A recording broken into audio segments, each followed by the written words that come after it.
Hello, world. And we are locked in. Dave, I just can't wait for this episode. Myself, Max Van Auken, David Van Auken to the left of me. He may be your right, wherever you're sitting or watching this or listening. He said something to me. I didn't even reply. I just smiled like the Grinch. I just got the smile. Went up my Great face. movie, right? Oh, my gosh. It was so good. I loved it. The animation was just remarkable. Doctor Strange out-Grinch the Grinch. He was amazing. He out-Grinch Jim Carrey. It was awesome. That's a bold statement right there. I loved it. It was tremendous. My boy loved it. The Glenn Grinch. Ludy will get on you. Go see it. Tell Glenn Ludy to come at me. But, okay, so Dave, Locked In Community. We're on all podcast platforms, Locked In with 2 N's. Download and subscribe. I had the pleasure of going to an Orlando Magic game as a media member, courtside. Got to see all the athletes warm up and everything. It was really cool. So I sat with Rashad Phillips. Big shout out to him. He's really been awesome to us and just as a person, great basketball mind. So I got to pick his brain this entire time, and I apologized to him in advance. I said, you're sitting next to me, so I'm going to talk a lot. So we talked pretty much the entire game, and I had a couple notes that I wanted to run by you and get your opinion. Okay.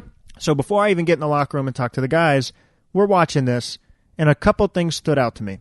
So the Orlando Magic were 8-8 at the time, and we were talking, and they're like, okay, well, the Atlanta Hawks, Trae Young's doing good, but it's not a good Atlanta Hawks team. I'm like, okay. You look at the Wizards, a lot of turmoil, and we see what's going on right now. There may be a recent trade with Bradley Beal and John Wall. I do want to get into that. Yeah, we will. And so you look into the division, and it's like they really could make the argument to win this division. And when's the last time we've said that about the Orlando Magic? So I'm like, okay, let's look at this game and see what they have. So a couple things I kind of just took notes on right away. So first of all, Aaron Gordon had 20 points in the first quarter, finished with 31. A couple things that upsetted myself, and I know Rashad was saying the same things. They really need to build around Mo Bamba, who you and I like, yes. Anthony Davis type of potential, yes, the longest wingspan in the NBA, yes, Jonathan Isaac, a 7-foot wing, two-way versatile from FSU, and Aaron Gordon. So you'd think those three would be their focus, but they did a lot of pick and pop with Mo Bamba. He really never got the ball and was able to create anything. And when he did, he would create a play. That's coaching. Yeah, so that I completely agree. Jonathan Isaac, even though I think he finished with 16 points, a lot of it was transition and him creating something. It wasn't him getting the ball and making something. Aaron Gordon did get a lot of those touches. But what I noticed was Terrence Ross and Augustine, and you had these role players that are good role players. They're usually contingent on their environment and if it's a good fit. Jonathan Simmons in the San Antonio Spurs system was a really good fit and a valuable asset on that team. But I feel like if you take him and go to the Orlando Magic, for example, he's still a good player, but he doesn't flourish the same way he would in San Antonio. Okay. So my point was, why do they keep going to these role players who I believe you should still have on the team, but I feel like you should flourish, develop these young players so they can take over your franchise and get the keys to the building. And I feel like they didn't do that enough. Even though they won the game against your New York Knicks, Trey Burke, by the way, had a great game. So did Tim Hardaway Jr. I feel like they really need to build around this young nucleus. Your 2 cents. Okay. You're not wrong. Right. For one. Always, especially when you don't have a top 5, top 10 player, you should always try to build young. I thought it was ridiculous how they traded Victor. Yeah. You talked about this, but you can't go in the past. You can only start now, right? Yeah. So I totally agree. Aaron Gordon, Jonathan Isaac, Mo Bamba. 100% agree. They should play a little bit more. They should be more active in the offense. And real quick about Jonathan Isaac, you said a great thing about being a two-way player. Because you know how it is that you go to the Port Orange YMCA, right? Every time you score a bucket or you're involved in the offensive play, you play a little bit better on defense. Of course. And there's only so much, if you say, Isaac, just be a lockdown defender, get locked in. You know, if you never give this kid the ball, that will kind of wear on you after a while, right? Maybe a week, you'll be okay, a month, but play 82 games in the NBA, 3 games a week, back-to-back. Got to give this kid the ball if he's going to be an elite defender. So I think they got to give him the ball for sure. But the one thing I'm going to disagree with you just real quickly, coaches don't want to get fired. GMs don't want to be fired. Orlando's been a walkthrough. Remember the GM took a picture and the board was in the background of who they wanted in the free agency market? And there's been 4 coaches in the last 6-7 years. So the coach and staff and the GM staff, the staff on in Orlando, they want to win. Right. They want to win the division, like you said. They want to make the playoffs. They weren't projected to be a playoff team. They weren't projected to win this division, which is the absolute worst division in the NBA, and we'll get into that in a second. But so the coaching staff's trying to do a little bit of both, play Vucevic and play Evan Fournier and win games. Terrence Ross score, let's win games, but let's build organically Mo Bamba, Jonathan Isaac, and Aaron Gordon should be their absolute superstar. No. So the coaching staff is trying to do a little bit of both. That makes sense, and I think that's why the NBA is so tricky, because you do have that, because jobs are on the line, and there's money on the line, and there's that's your career, and you have a family to feed, so you have to win now to keep your job and maintain it. So that's a really valuable point. And so when I went back in the locker room, here's my other takeaway. I spoke to Aaron Gordon, and I asked him, hey, you're playing on an all-star type of level in the Eastern Conference. Do you think that's something you can achieve? Is that a goal of yours? And he said, I'm just worried about winning. So that was one great sign that I had, that he wasn't worried on an individual goal. He was, especially for a young player, he was more about winning. And the second thing, so this offense, I believe, is like the 30th ranked in the league, the Magic's offense. It's been struggling, but now they're on a 3-game win streak, beat the Lakers. Now they just beat the Knicks. I think the 76ers before the Lakers. And their offense looks really, really fluid. It's moving. It's clicking. They're hitting shots. It's not stagnant. And he said the same thing I said. He just said their movement, everyone's hitting shots, knocking down the right plays, learning the offense. So that's a really good sign in an offensive-minded league to have fluid offense. So that's a great takeaway I had from the Magic. And one last thing, I have to say it. Isaiah Briscoe, who used to play for Kentucky, spoke with him as well. Such a cool dude. Such a cool dude. So I just had to shout him out. Every time he touches the floor, he does have an impact. He's not a scorer, but he always sets people up, and he's a good defender. So I think there's definitely a spot for him in the NBA. Yeah. Oh, totally agree. It's a shooter's league. If you can shoot, you will make it in this league. All right, real quick, let's talk. Let's wrap a bow around the Magic. You said about the division. You want to talk about LeBron, right? And how you were wrong about that one? 51 points, and then 44 past Wilt, averaging 29, 9, and 7 career highs in year 16. I don't know what you're saying. We'll get into LeBron and Lonzo Ball in just 1 second. Trust me, I don't care about Lonzo. I just care about King James. Real quiet. I love Lonzo. The Magic was not projected to be in the playoffs or win the division, and they are in the division lead right now by half a game. I don't think they will win the division, though. I think they're playing better than what people think. I think they are better than what people think. They had this really good... The Magic? Yeah. Because the Hornets are in that division as well, right? Yep. It's the Hornets, the Hawks, Heat, and Wizards. Yeah. It's the worst division by far. Not close. There's not even... Every division has legit teams. You know, come on, one division has the Raptors, Sixers, and Celtics in it. Back in the day, it wasn't. Right now, yeah, for sure. Yeah, it goes ebb and flows. You know, there's ups and downs in all divisions. Yeah. The West has been the best for the last 10, 12 years, and I'm really thinking there's a shift. Because in the top four, we'll get into... We're talking about, so we'll just get into it. The top four of the East. Philadelphia, Toronto, Boston, and Milwaukee. Great four, right? We had a podcast about it. You ready for the top four in the West? Golden State's in there, of course. Portland, Memphis, and the Los Angeles Clippers. The Lakers are moved up now, right? Because they're 9 and 7. Yeah, they're in the 7th seed. Okay. And they're still moving up. There's like a lot of records that are similar. Funny, right? Memphis and the Clippers and Portland, right? Portland's a good team. But my point is, I think the East will start to take over the West. But real quick in the division, I think Charlotte or Miami, teams that have been in the playoffs the last 2-3 years in and out, more veteran teams. I trust Pat Riley. There you go. Pat Riley. That sounds like Martin Lawrence from Bad Boys. Oh, man. Making a third one, by the way. Yeah, it looks pretty good, by the way. That's my movie, Dave. Will Smith. That's my movie. What's better, Bad Boys 1 or 2? 2. Okay, I agree. 100%. Come on, I knew that question was coming. Yeah. But I think Miami or Charlotte wins the division over the Magic. Kemba Walker's the best player in that division. Well, no, John Wall or Bradley Beal is. But out of those two teams right now, if you take the Hornets and the Magic, they have the best player in Kemba. Ooh. But I really don't see another key player that they have that. I think the Magic in a way are almost deeper. The Hornets, they have Batum, Zeller. Yeah, it's more like a sidekick team. Yeah, like that's what I'm saying. Bucks a little bit, so that they don't have an all-star like Middleton. Kemba very well may be just put the team on his back and score 40, 50, 60. So that could happen, but I just think the Magic have a legitimate shot.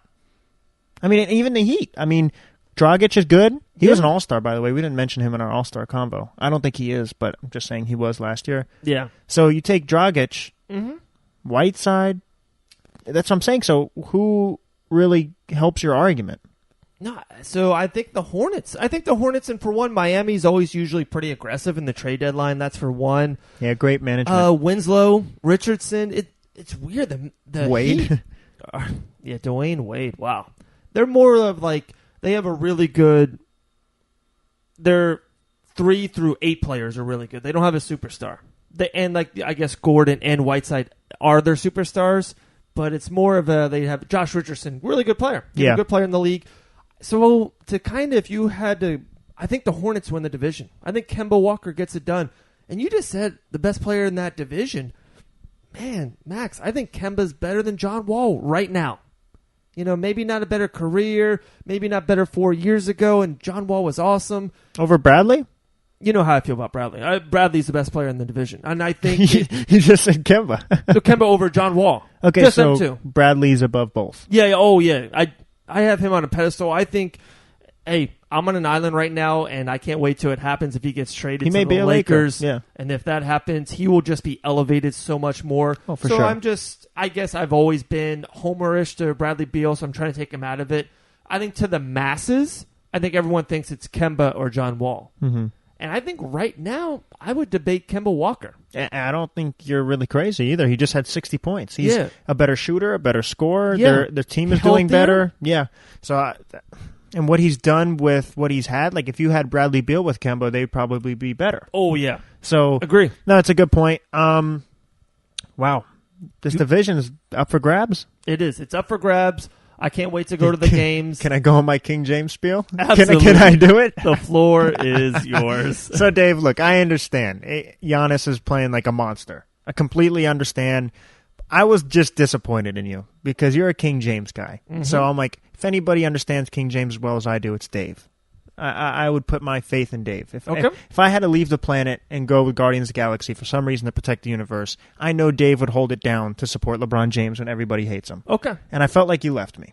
I felt like you were Groot who became small and really couldn't do what I needed him to do. And so LeBron James, I told you, I felt like he was just seeing who he can depend on. It's a system. He's not as ball dominant as he was back in Miami and Cleveland because they have him playing. They wanted Lonzo Ball to control it more. They want their young guards to control it more and LeBron to play more of the 4-3, but down low. So he wasn't as ball dominant, and it's a new system with young players. And he even mentioned in an interview, it's the West Coast. He's never played in the West Coast these teams as often as he can. So he got adjusted.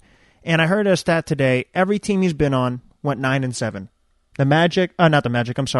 The Heat, the Cavaliers, when he came back to the Cavaliers and now the Lakers, all started 9-7. Mm-hmm. And what they're doing now is only building. So my point being is he has kind of gotten a feel for it. His feet have been wet. Now he's in the pool. And he just scored 44. He's shooting 51% from the three-point line these last 10 games. He just scored 51 points, past Wilt Chamberlain. We were knocking on him when he was 27-7-7. Now he's 29-8-7. So his stats are actually better than his career averages in year 16. And the Lakers are now 9-7, and they're playing the Hawks, and they have one more game coming up that's a win. The Cavs. Yeah. So come on. So now they're going to be 11-7, and there's a lot of records in that Western Conference that are very similar, so they can catapult up that now too. Yeah. It can be a legitimate number 2 team in the West, and with the Warriors showing they're more vulnerable now than ever. We got to talk about that too. But my point being is King James is still the best player in the world, and every time he does it in bursts. He doesn't want to exhaust all that energy. Like I said, he's in year 16. He picks and chooses.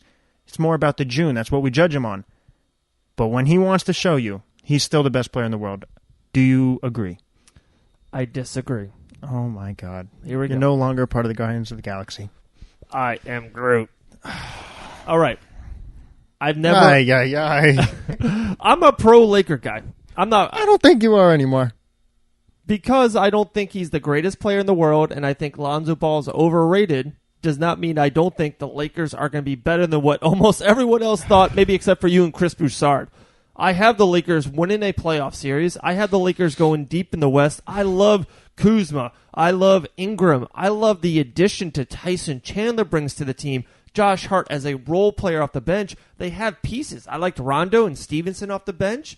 They have valuable pieces, and God forbid if they somehow, some way do get an AD, Kawhi, KD in the future, they're just going to build championships more in LA with LeBron. But LeBron in year 16. Max, out of all sports, football, Jared Goff and the Rams, they throw the ball down the field, they score, Jared Goff leaves the field. He plays offense. Right. He doesn't play defense. Right. Baseball, the MVP or the second MVP for the Boston Red Sox, J.D. Martinez, was a DH. Right. He hits home runs.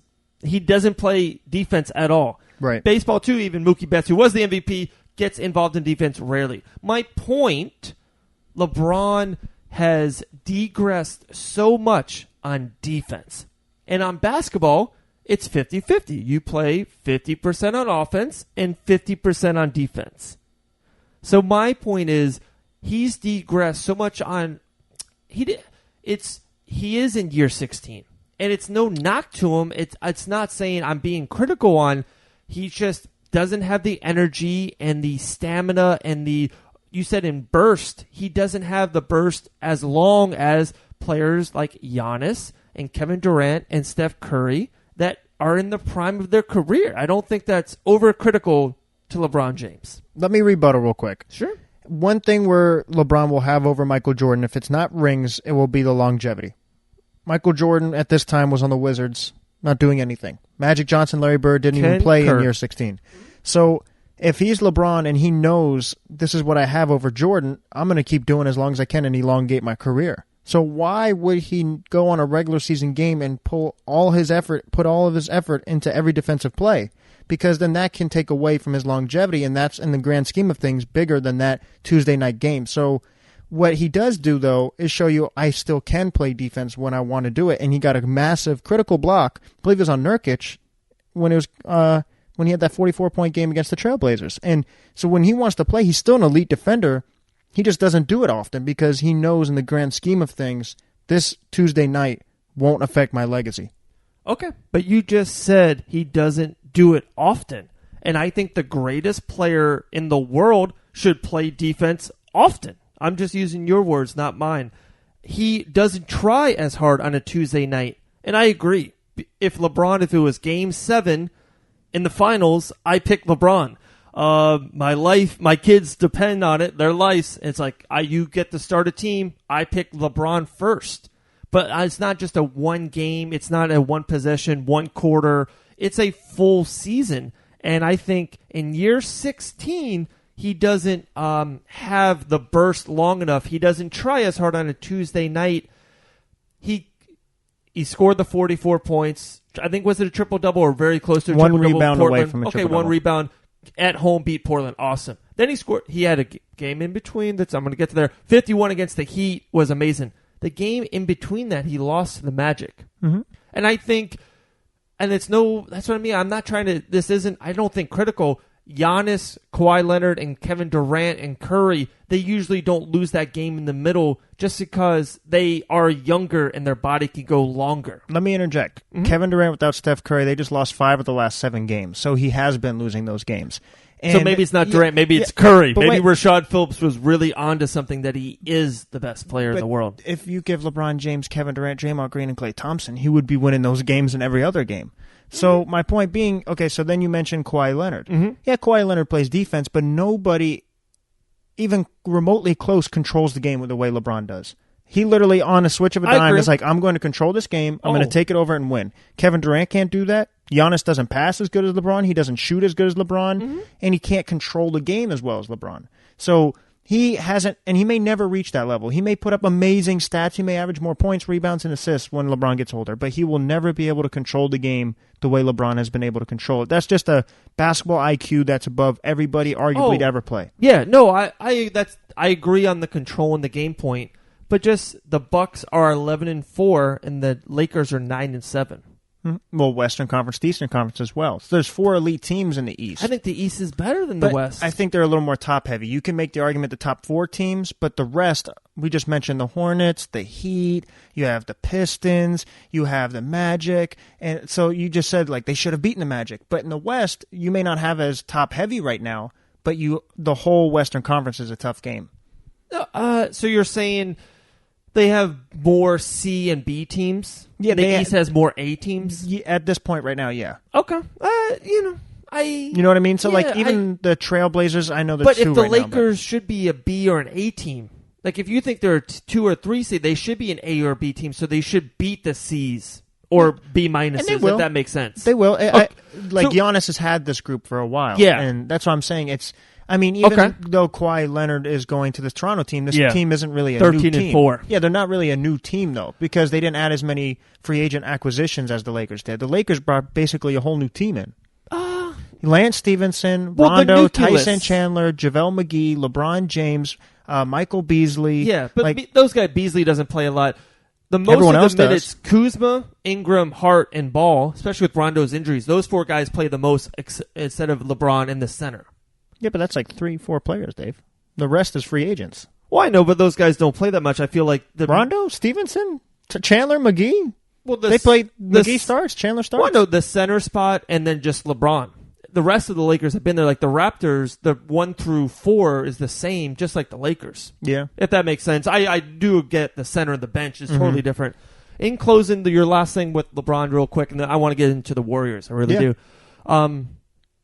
You said LeBron in June. I think LeBron right now reminds me a lot of what's happening to Tom Brady in football. Both, I think, the greatest of all time in their respective sport. I'm a LeBron guy over Jordan.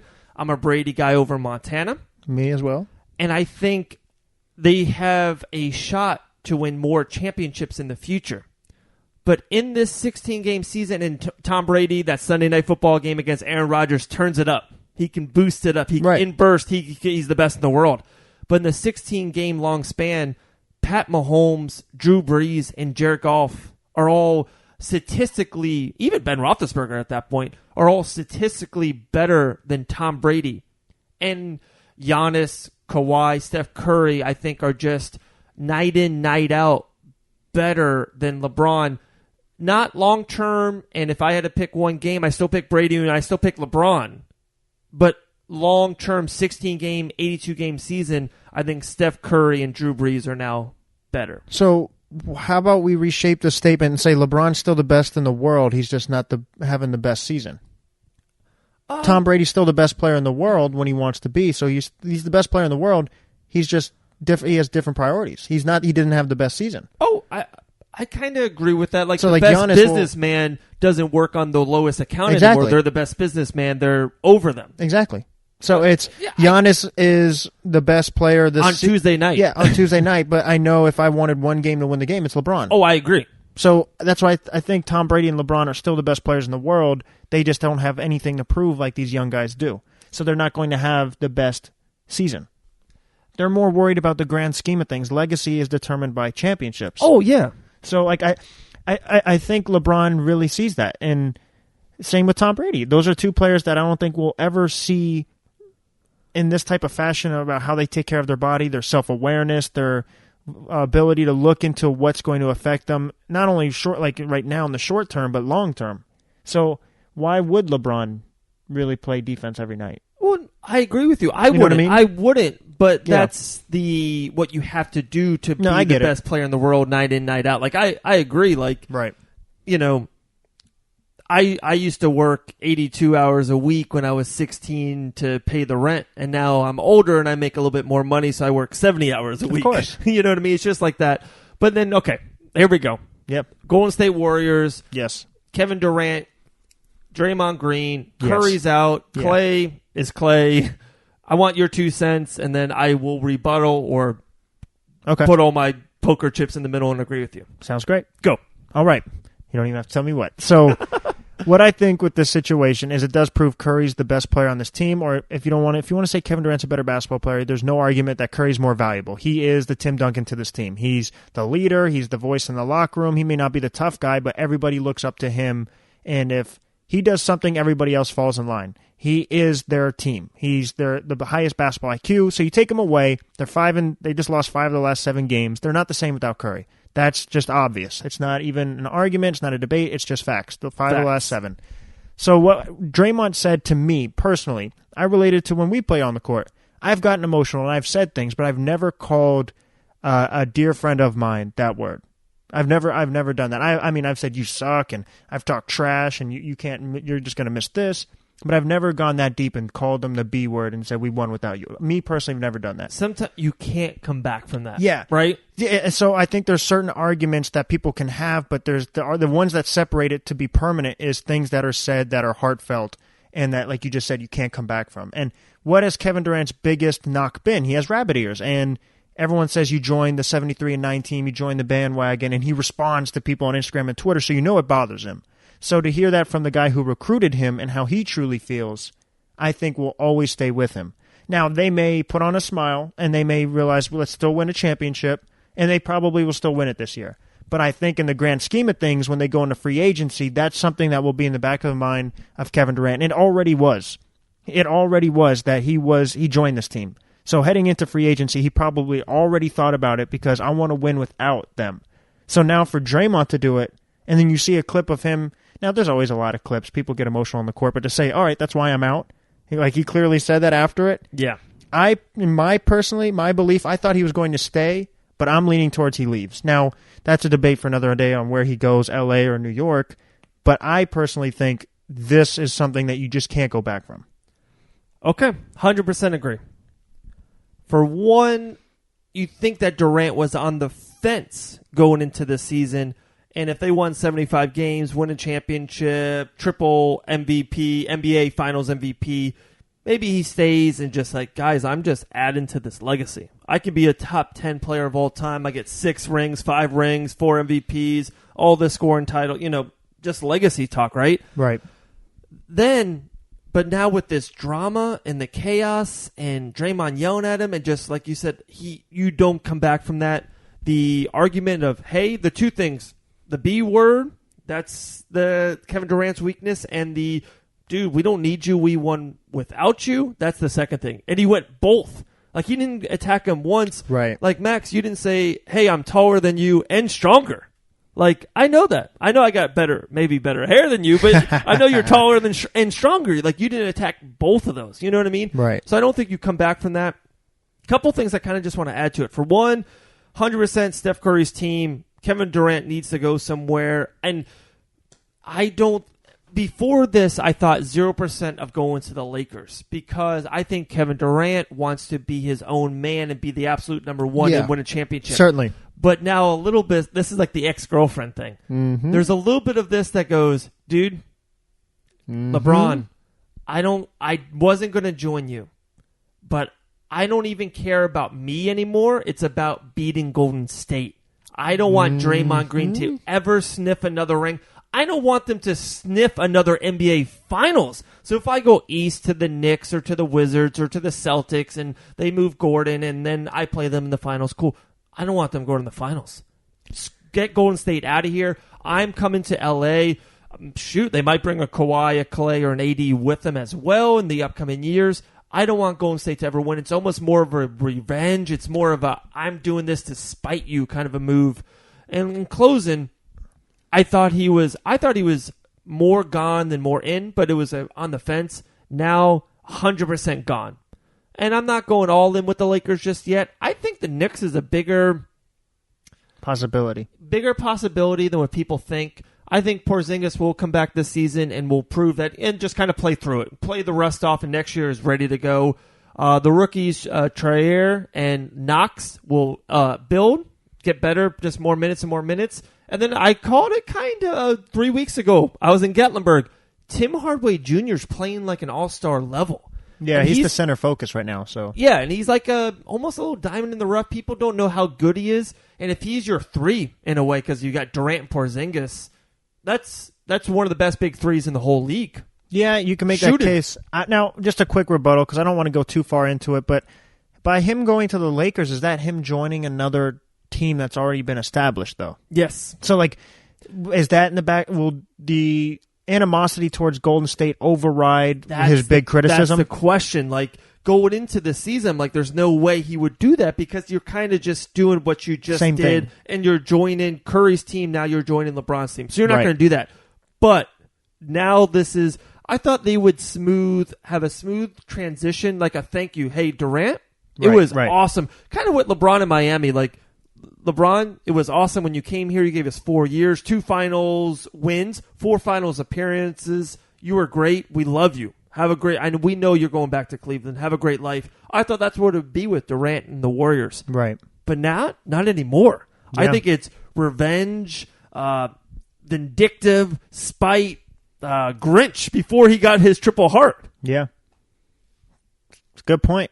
Dave, it's always a pleasure. Make sure you guys check out our sponsors, Fit Meals, Magna Loops, Pep-Boys, Richie at Daytona Beach International will hook you up the best car deals in the biz. I don't care what it is. You only need to go once. You won't have to go again. It's not a reoccurring thing. He truly knows what's wrong with your car and will fix it. The whole staff. It's just a great facility. They're awesome. Great customer service. Check it out, Pep-Boys.